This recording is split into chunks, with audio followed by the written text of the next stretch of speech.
Today was very unfortunate.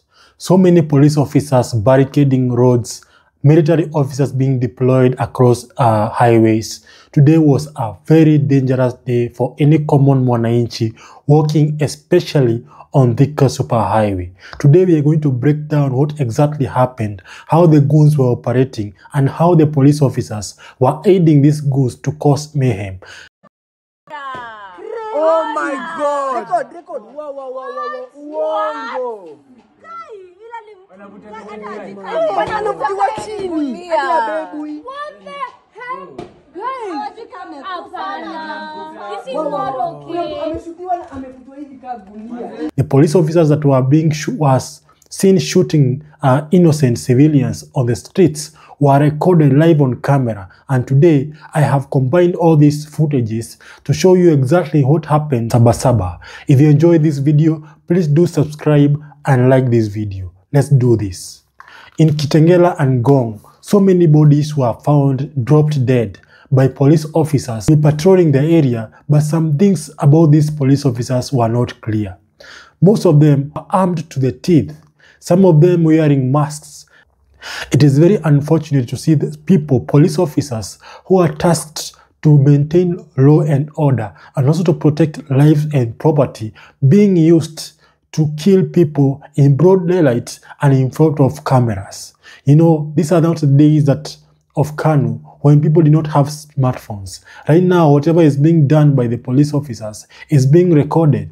Like in this clip, you can clearly see that the police officers are working together with goons and attacking an individual who looks helpless. Let us watch this video and then we can talk about it.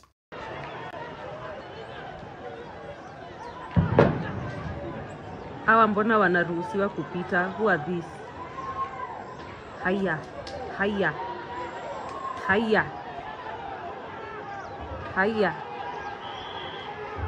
What the fuck is happening? Haya.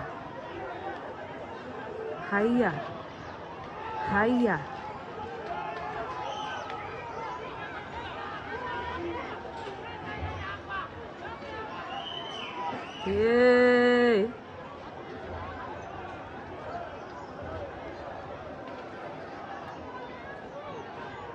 What is happening? Who is that lady? Na mbona hawa polisi wamewacha wapite?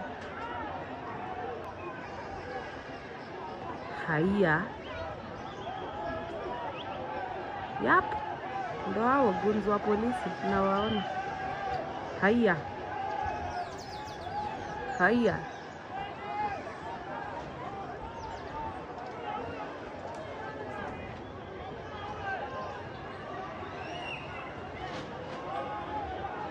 What is happening? Who are these people running with the police cars?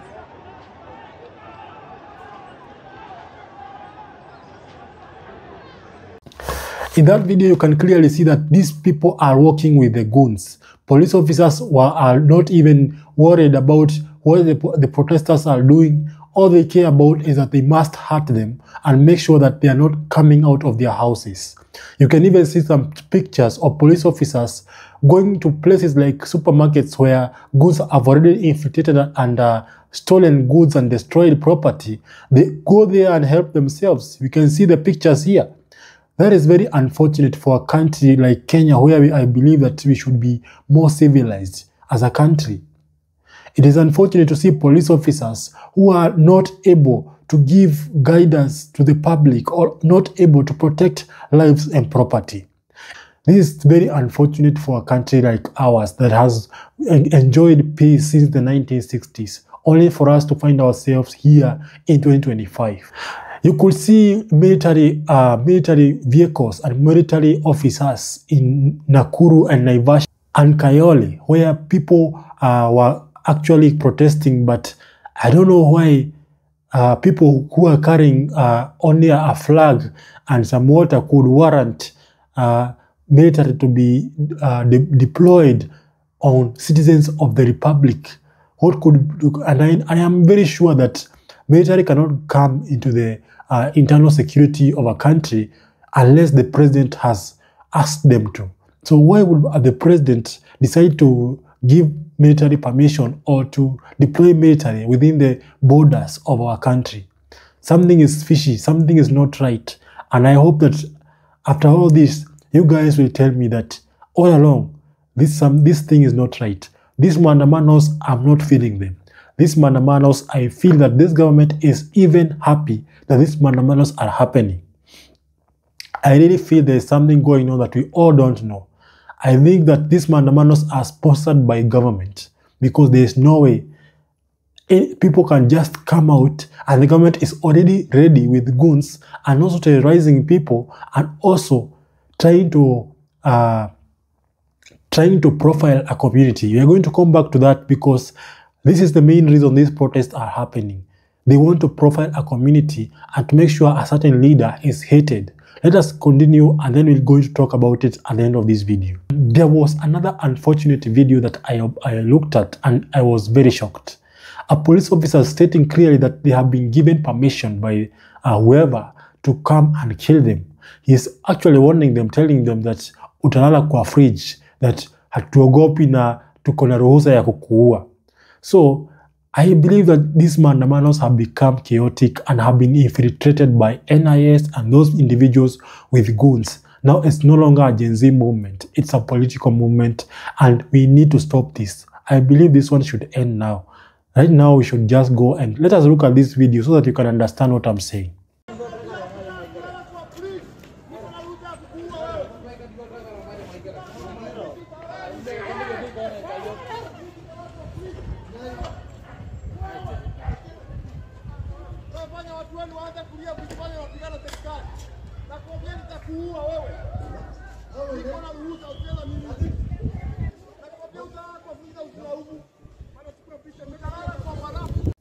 In that video, you can clearly see that these police officers have the authority now to kill you and you do nothing.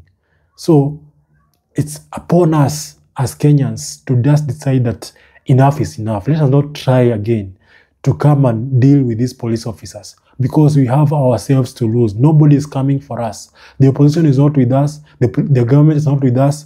Even the judiciary will do nothing. Even if they do, they cannot revive somebody who has already been killed. An individual today has been shot on the neck by police officers where he was actually surrendering. I was watching Citizen TV and today an individual, parents are crying. A woman has been left a widow with a 6-month-old child. This is unfortunate given the fact that even people who are being shot are actually not protesters, are people who are just going about their businesses. It's extremely unfortunate. And most of these things are actually happening in Murima areas like the Meru and the Embu and the areas like Nyeri and the rest. Like today, goons were being seen in Nyeri, in Meru, especially in Meru where they burnt Mogona supermarket. I don't believe that the people of Meru can actually burn their own supermarket. This was infiltrated by goons. And this supermarket cannot be burnt by the people of Meru. I don't believe it. Even Mwea, Nice was burnt by people. I don't believe Mwea residents can burn their own rice company for no reason. In Nyeri, where some tragedies have happened, there was already some warning from the former deputy president when he warned that there are some people who have already been deployed in Nyeri to come and cause chaos so that the people of Mount Kenya can be accused of causing violence on their own. And I have that clip. Let us play that clip of former deputy president saying this. Kuna hii maneno yanasemekana ya mande ya Sabasaba. Saa hii tunaongea saa hii. Wale goons ambaye wanapangwa kuja kuangaisha watu hapa Nyeri na huyu mjumbe hapa wanakutana pale Sun City Hotel Sagana. Mkutano unaendelea saa hii na polisi wako hapo na goons wanapanga vile watakuja kuchoma mali ya watu alafu wakuje kushika watoto wetu kuwawekelea makosa.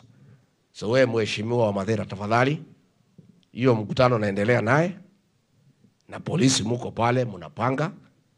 Tungetaka kuuliza vijana wale wako hapo karibu Sagana, mkibia hapo Sun City ndio mtoe hiyo watu hapo mbio.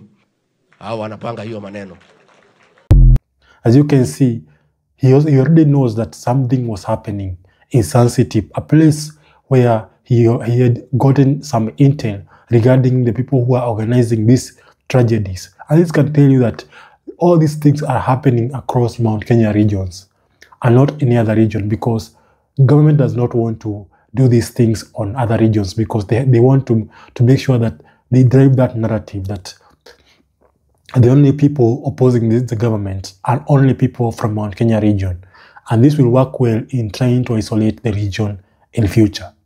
And this reminds me of a clip I saw of somebody from Rift Valley who said that William Ruto will become a dictator and that he wants to emulate the steps of Museveni of Uganda so that he can rule the country forever, or in as much as he is alive.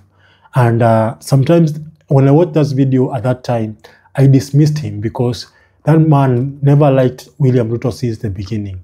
But I have come to understand why he might be making sense. I want you to watch this video and then we can continue discussing it.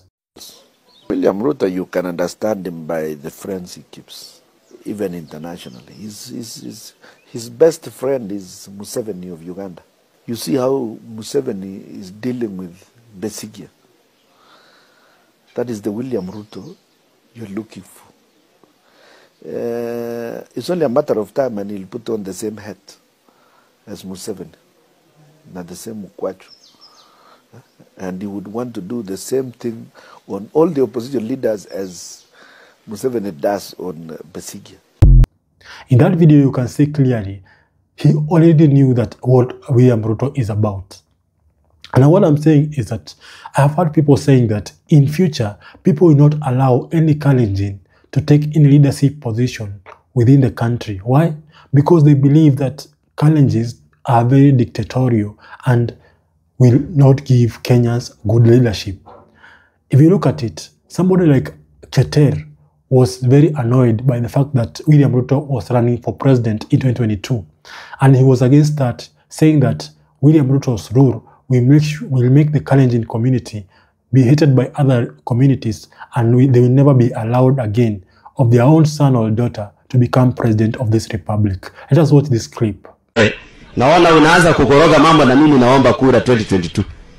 Nikamwambia wewe, maombi yangu mmemheshimiwa Keteri kwa sababu mimi nataka kuwa rais hata mimi siku moja. Wewe ukipata nafasi, watu wa Kenya watachukia jamii yetu ya Kalenjin wakifikiria sisi ni wezi kama wewe. Nikamwambia kama kuna mtu anakuombea usipate nafasi ya kuwa rais, ndio mimi wa kwanza. Kwa sababu there is nothing like a tribe. You don't steal on behalf of a community. Ukiiba na ununue helikopta unajiandikisha wewe mwenyewe. You don't register in the name of Nandi Nation, then Kalenjin, Kipsigis, or Tugen. You register on behalf of yourself. And from that clip, I can clearly see that there's a plan to make sure that Ruto remains a dictator for very many years. Because how else can you explain why somebody who is a senior advisor of the president is telling us that there is no election in 2027? And people have been providing rumors all across that in 2027, the president might call for a state of emergency where the constitution will no longer be followed. There will be no political parties. There will be no position. It's only him and his word against the country. So I believe that something is cooking and that is not right, because when I look at it, the president does not have votes at the moment. If the election was tomorrow, he will not win. So it is irresponsible for a president to be in that position and allow himself to fail in an election. So I believe this revelation by Moses Kuria that there will be no election 2027 needs to be investigated, and there could be something about that statement that could actually be true. So in that case, if it happens, but I hope that there will be an election, and I hope that Kenya will remain steady. What I'm asking you, my viewers, is that at this point, we are not just dealing with a problem that we can solve on our own. We need God on our side. So I would ask you that if you can pray, just pray. if whatever you can do to help this country, just pray, because this is no longer in our hands. We can only ask God to protect us and guide us and help us to maintain peace in our country, that we don't go in the direction of Sudan or Syria or Congo or whatever. Let God be with us. Thank you for watching, and if you enjoyed this video, please do leave a thumbs up and subscribe to this channel. Thank you very much, and God bless you. Peace.